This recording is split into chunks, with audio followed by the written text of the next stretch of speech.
the playoffs. To Mobile Legends. Welcome to Game 5. It's Aurora MLBB versus Team Liquid Philippines. And after that, let's just say, forgettable Game 4, we now have a draft that's stretching from both sides. Man, the Matilda first pick onto the blue side really needs to pay off here for Aurora. Renegade has to be somewhat like Perks, aggressive. Matilda, not just be defensive. Of course, like game number 4, what happened with the Minotaur. Again, you can't blame them because Carl TV had the Suyo. They were aggressive as possible. So let's see how this boils out. Renegade number 1 in first bloods drawn among all roamers. Among all roamers. So if anything, Perks had to watch Renegade Literally the hitman. play this Matilda. Find me a more fitting nickname for such a roamer, for such an MLBB talent, a superstar. Yeah, literally. He also sings, you know. By the way, he has songs, so literal superstar for Aurora needs to shine brighter than the... You as well sing. Good, by the way. Hey, here we go. Big engagements again. JP on Khalid. I think our analysts mentioned this is the first Khalid in the playoffs. Great way to tempo break Aurora. And you can see in the rotations of Liquid how they're playing aggressively. Again, this is their tempo. Yeah. But again, I do like to point out what the panel has mentioned, that Demon Kite Alpha is a good counter. As compared to Suyu, but right now they go in the tier of Alpha. Gaktum out to 3, and JP draws the first blood. Okay, he's saying right now that I too, as a roamer, can rock a first blood. I mean, he's Daddy JP. And he's a Khalid. He's disciplining all of these young bloods. He's been doing this since even before the World Championship was a thing. Did you know that? Yes. You know that? JP was part of the first few sent out to compete in Malaysia. Here we go, Turtles out. Inspector shows, okay, Edward goes in with a penalty zone, but Coffee gets the turtle and clashes into it right now. Coffee might fall down, Demon Kite's gonna fall down as well. A jungler for a jungler as JP goes, flickers out, but Sanford though. Ganked up by 3 members of Aurora. That's a 2-for-1 trade. But TOPH gets the turtle. Liquid may have pulled away sooner than the rest of them expected, but Aurora punished hard. Now we're at deadlock, 2-2. And yes, that was a bloody turtle at the cost of a Carl Teasy and Sanford. But we're back to business here. Looking at Aurora's build right now. I assume that's Starlium Sight first up for Domain. Yeah, for Domain. Yeah, and right now looking at TOPH, you know that the power spike of a Khalid is really 5 minutes in as they try to work on him. He does cast a Raging Sandstorm to make sure there's no kill onto Aurora. So TOPH, we all know whenever you pick a Khalid, you want to be as aggressive as possible in the early game, first 5 minutes. Try to disrupt the rotation of the jungle. If you can get a purple buff or an orange buff, that would be great. But TOPH needs also to instill discipline because they have a Renegade Matilda that could easily go out and counter-engage again when Edward has his penalty zone. For sure, and you know the whole Phobius Harris situation with Dominic and Sanford, that only comes into play later on. Yes. So you wait for that to kick in before you gauge your aggression. So it's a difficult balancing act for Daddy JP, but then again, this is a world champion, an MDL champion. MVP also, by the way. Finals MVP. JP can do it, but against a 5-man stack like Aurora, easier said than done. Imagine Aurora, debuting team, newly assembled, has a chance to bring down the defending champions for this game number 5. It possibly their worst season yet. Yeah. Maybe only as bad as when Echo debuted in season 9. Second turtle already up, 3/4 of its health in. JP and Carl up front, immortal form on the Suyu. Yeah, again, this is Carl TV to the Suyu. You can easily get the first, but here comes the Frigid Glacier. Toming gonna get the turtle and the kill onto Carl TT. The next target is JP, has a quick Sanford, but Edward goes in with the penalty zone. Next target, Sanford. They really want to go right after him despite the Infernal Pursuit. He's not gonna bring down Demon Kite, and Yue gets a triple kill. Sanji on the other hand answers with a kill. But look at this, a trade for a trade, blow for blow, and Edward it's a wipeout! It's a wipeout! It's a wipeout! But there's the bride of ice, but Edward doesn't care. It's a wipeout. Wipeout for Aurora. Liquid may have overstayed their welcome. This is the same paradox. This is the same problem we told you about, the puzzle that Liquid have to work with. Yes, We should be aggressive in the early. But when are we ready? When does that actually pay off? Yeah. And again, Aurora, this is what they were missing in game number 4.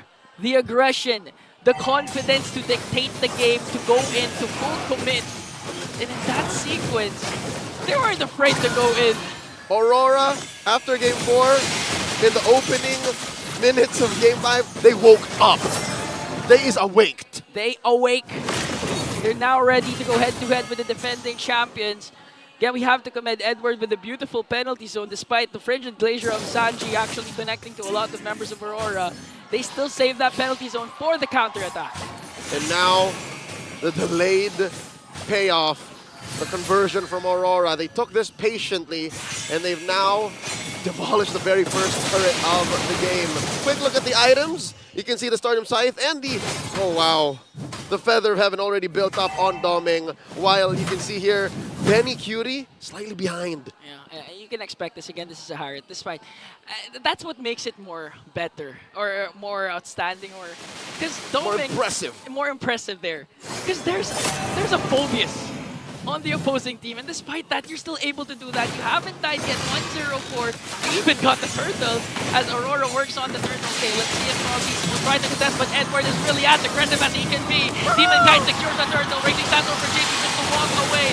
But the circling eagle will be enough for Aurora to take that purple buff away from Carl. Carl got it still. Carl got it still. But at the cost of so much.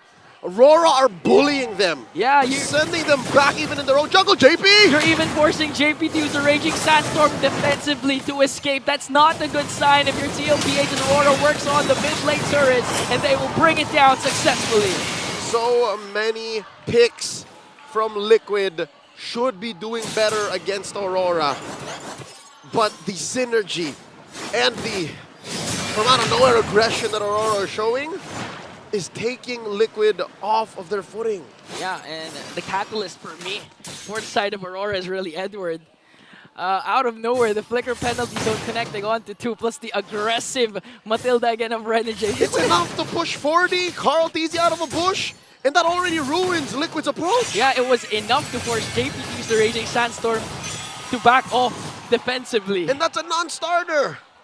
Carl Teasy here finally built up his War Axe, but he's no longer as ever present in his jungle, because again, these bushes are infested with Aurora members. Look at that. Demon Kite in that orange buff bush. They're marking their territories. They're saying this is ours. You can't just randomly walk into a brush without having that sense of urgency. What if there's one member of Aurora there? And what's difficult is Sanji has to throw out a skill to check, and this is a mid-range mage you're looking at, the Aurora. So she could as well have popped her passive, and then, only then, does Liquid have full information. Even Benny Cutie, sure, you could throw out a random skill, but you're at risk of being forced to use your Purify and your Entropy. So right now, the name of the game for TLP is as much as possible extend the game. Try to back on the fact that you have Benny Cutie that at any given moment towards the late game can deliver a huge Benny bomb with the Nathan.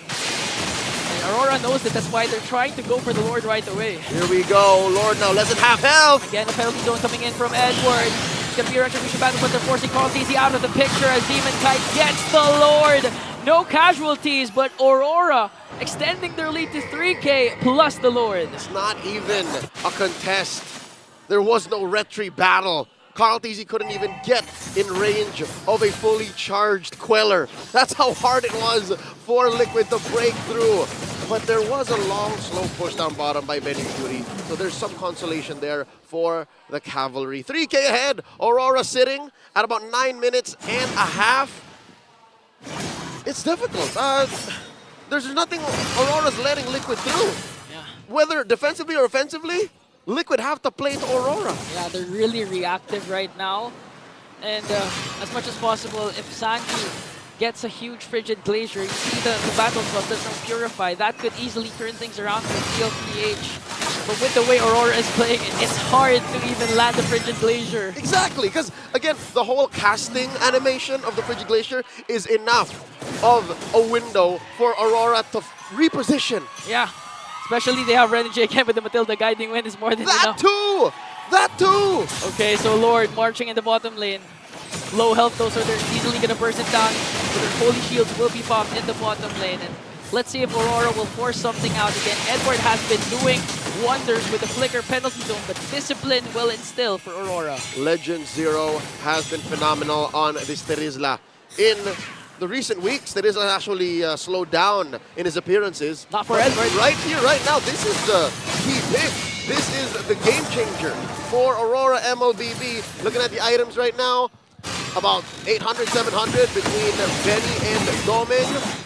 And, all right, say what you will about Carl TZ struggling, but at least his farm is still slightly higher. Yeah. But is that enough, though? Is that what you need as the Suyu? He just built his Sea Halberd. Is that going to be enough to pop Renegade? Well, at this point, that's better. That's not the worst situation. It's more than...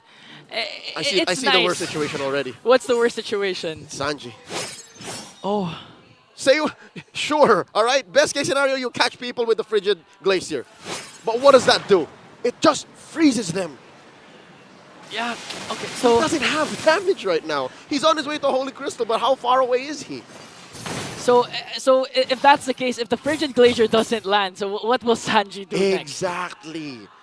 What's the next part for TLPH? Bottom four, the way Aurora's playing, effectively disabled Sanji. They're contributing. This is not the Sanji we're used to seeing.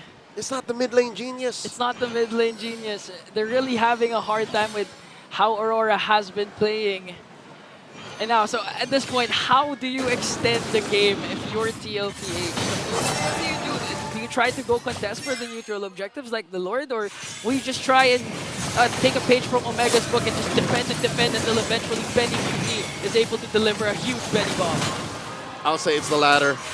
This is the right move in the right direction. The fact that Liquid just allowed Aurora to take this Lord, despite the soft reset there.